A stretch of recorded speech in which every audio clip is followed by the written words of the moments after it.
नमस्कार, स्वागत आहे तुमचं एका नव्या व्हिडिओमध्ये।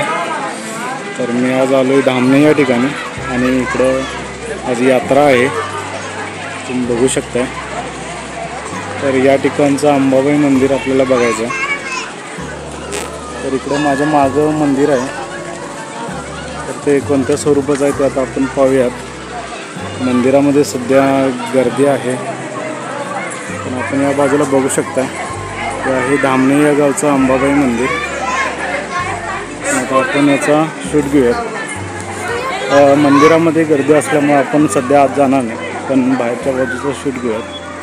तर इकडे सुंदर असं मंदिर आहे आणि या मंदिराची आज यात्रा आहे। तर तुम्ही या मंदिराचा कळस बघू शकता, अगदी कशा स्वरूपाचा हा कळस आहे। आणि थोड्याच वेळाने आपण आतमध्ये जाणार आहोत आणि आपल्याला दर्शन घेता येते का ते आपण पाहणार आहोत। तर असा हा सुंदर मंदिराचा कळस आहे।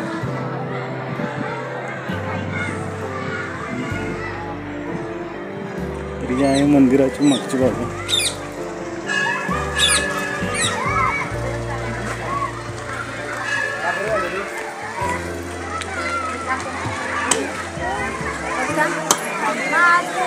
या बाजूला इकडे नारळ वाढवत आहेत भाविक लोक,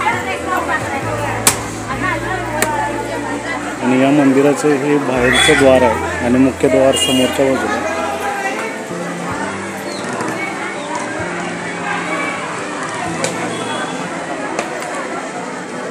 समोरच्या बाजूला ही दीपमाळ दिसते। दीपमाळ जुन्या पद्धतीची आहे आणि हे मंदिर मुख्य बाजू आतमध्ये आहे आणि हे नवीन सुशोभीकरण केलेलं आहे। आणि इथं समोर तुळशी वृंदावन आणि रांगोळी घातलेली आहे। या बाजूला इकडे यात्रा भरलेली आहे हे समोरच्या बाजूला, आणि हा मुख्य द्वार आहे, म्हणजे आपण बाहेरून रस्त्यावरून आत येतो ती बाजू आणि मंदिर आतमध्ये।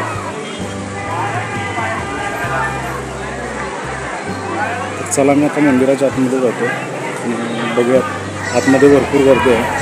हा मंदिराचा सभा हॉल।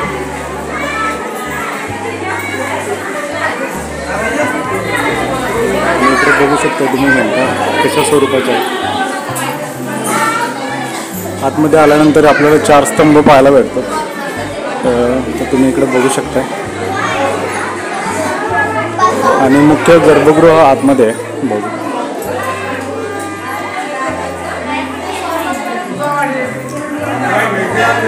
तर इकडून आपल्याला दर्शन घेतात।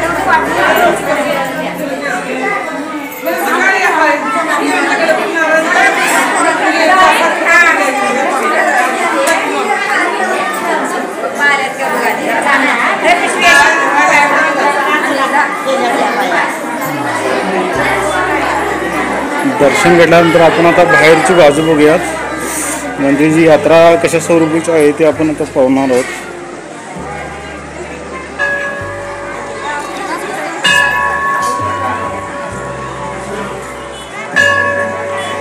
त्याच्या बाजूलाच एक विठ्ठल मंदिर आहे।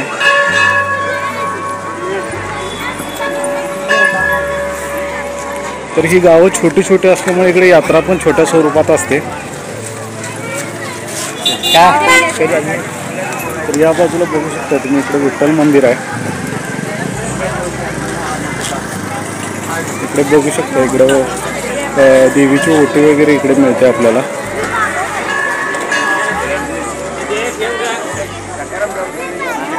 आणि अशी एक छोट्या प्रकारची इकडे यात्रा भरलेली आहे।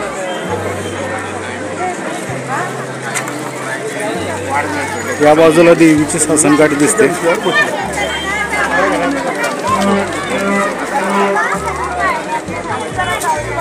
ही यात्रा तुम्ही बघू शकता, छोट्या पद्धतीची, अगदी जशी खेडेगावात असते त्या स्वरूपाची छोटे छोटे स्टॉल लावलेले आहेत इकडे। बघू शकता इकडे लहान मुलांची खेळणे आहेत।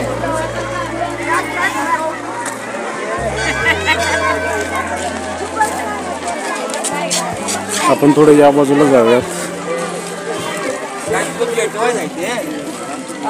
शेतात तुला ते घालायला लागणार आणि मग तर आपण आता ही यात्रा कशी भरली ती बघतोय।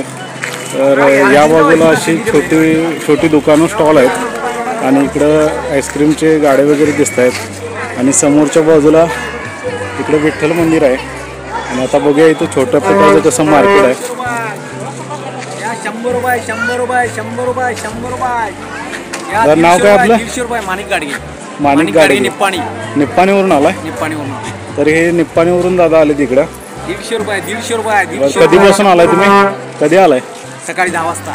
बरं, कुठल्या यात्रा तुम्ही फिरताय? प्रत्येक यात्रा, जवळच्या प्रत्येक यात्रा आम्ही फिरतोय आणि यात्रेमध्ये सेल चांगला होतोय, माल फ्रेश असतोय. हां, त्यामुळे आम्हाला यात्रा करावं लागतात. जवळच्या सीझन असतोय, पावसाळ्यामध्ये काय करता येत नाही.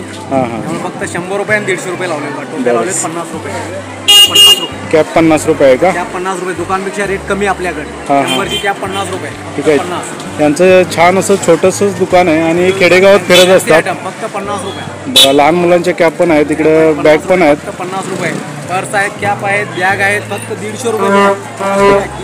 150 रुपयामध्ये इकडे बॅग आहे. छोटं स्टॉल आहेत आणि कमी रेटमध्ये आहेत. तर दादा आता तुम्ही पुढची यात्रा कुठली असणार? यात्रा आम्ही कलंगला. कलंगले म्हणजे कर्नाटक ना? कर्नाटक.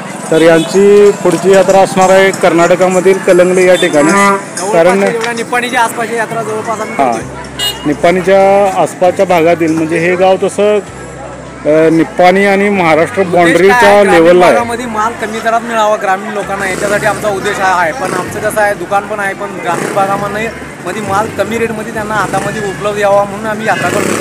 2 पैसे आम्हाला मिळतात, 2 पैसे त्यांनाही कमी रेटमध्ये भेटते. ठीक आहे दादा, होलसेल किंवा रिटेल घ्यायचं असलं तर भेटेल का? कॉन्टॅक्ट करू शकता. नंबर सांगा तुमचा. 973. मला नंतर मेन्शन करतो मी तुम्हाला नंबर. हॅलो, मी तुम्हाला नंबरवरती दादांचा देतोय, तुम्ही त्यावरती कॉन्टॅक्ट साधू शकता. ते होलसेल आणि रिटेल दोन्ही स्वरूपाचे माल विकतात. त्यामुळे जर कोणाला घ्यायचं असेल, कोणाच्या ग्रॉसरी सेलरी वगैरे असेल तर मी त्यांचा नंबरवरती दिलेला आहे, त्यावरती कॉन्टॅक्ट करू शकता तुम्ही. ऑल सीझन 3 सीझनच्या कॅप वगैरे सर्व भेटतात. Okay okay.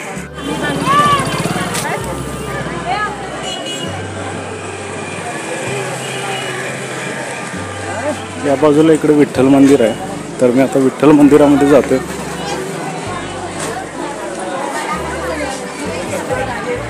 हे आहे मुख्यद्वार आणि मी आता विठ्ठल मंदिराच्या आतमध्ये जातोय.